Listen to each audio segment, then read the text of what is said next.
we use conceptions to try to understand certain things that it's hard for us as human beings to understand.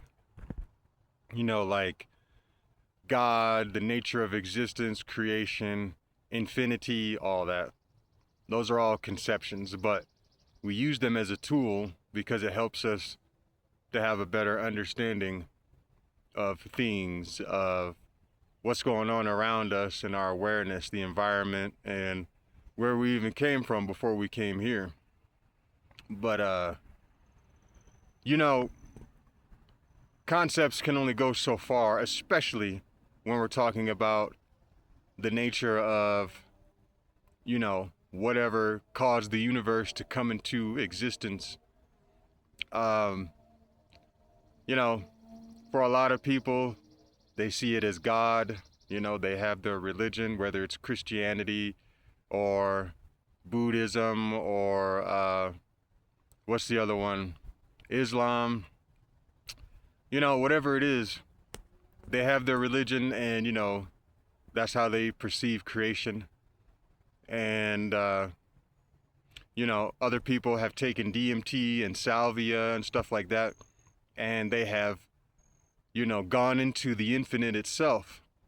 And they come back with this understanding that they are interconnected with the infinite, and that they are a viewpoint of infinity itself, having an experience, trying to gather more information about itself, trying to figure itself out. What's funny is I read in the Kabbalion that what they refer to as God is infinite living mind. They also refer to God as the All, and the All cannot know its own nature, so its own nature is unknowable even to the All, which would be God. So it's basically saying that God itself can't even understand its own nature. So that would make it even harder for finite minds, with limited perspectives and awareness, to understand the infinite. And even when we merge back with it, because we are truly aspects of it, that part is true. And it kind of gives you hints towards that in, all the major religions as well. But it really shows you that infinity cannot be understood or conceptualized, because what we're trying to conceptualize or understand is beyond all concepts. It transcends any human concept that any person down here at any point in time in the past, present, or future could come up with. Okay, it transcends all of that. Whether you want to call it oneness, God, the source of existence, infinite mind, all that. Even calling it the All, or whatever other term you could come up with. Infinite consciousness, awareness, all that. Those are just concepts that kind of fall short to what actually is going on. And even though there's some truth to that, the source of existence, the thing that birthed the universe, it has consciousness and awareness. It is the primary function of, what you would call infinite mind or God. That would be the primary function of what you would look at as God. It would be awareness to an infinite degree, okay?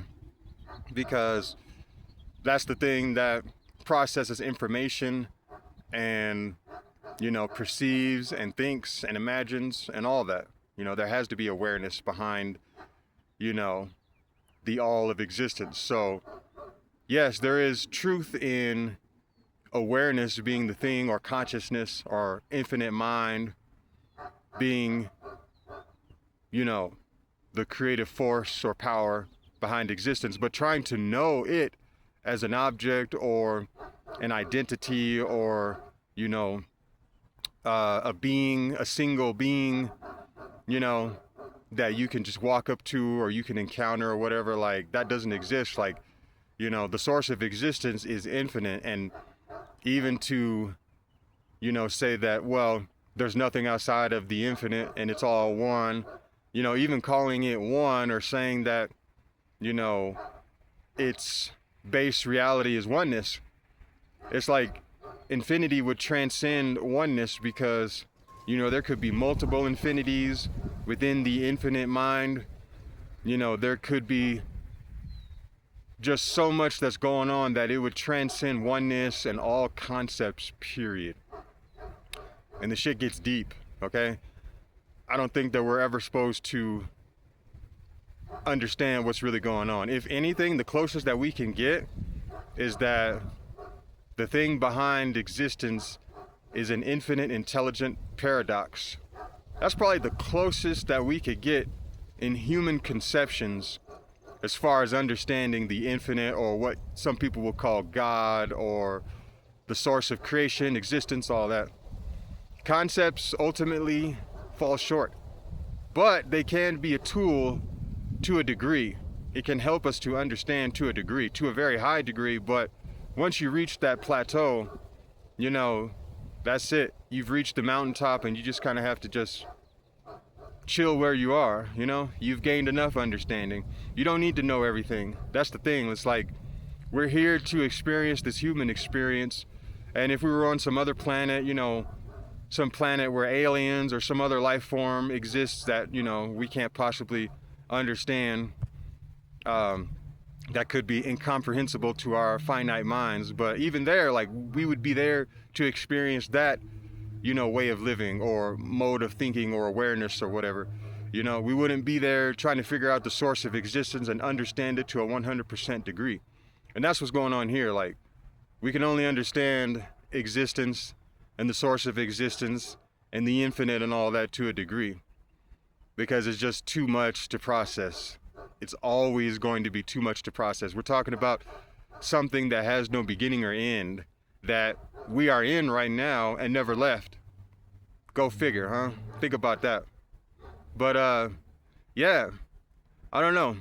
You can try to conceptualize as much as you want, but you can only conceptualize so much. And so I feel like if you're on a spiritual journey, or if you're on a journey to enlightenment, or if you're on a journey trying to get more information about existence or consciousness, or you feel like your soul or your spirit is calling you towards that journey, just realize that you're going to reach a point where you've reached all the knowledge that you can possibly get. And after that, you're just going to have to just be cool where you're at, and then use that knowledge, to enlighten others. And that's pretty much it.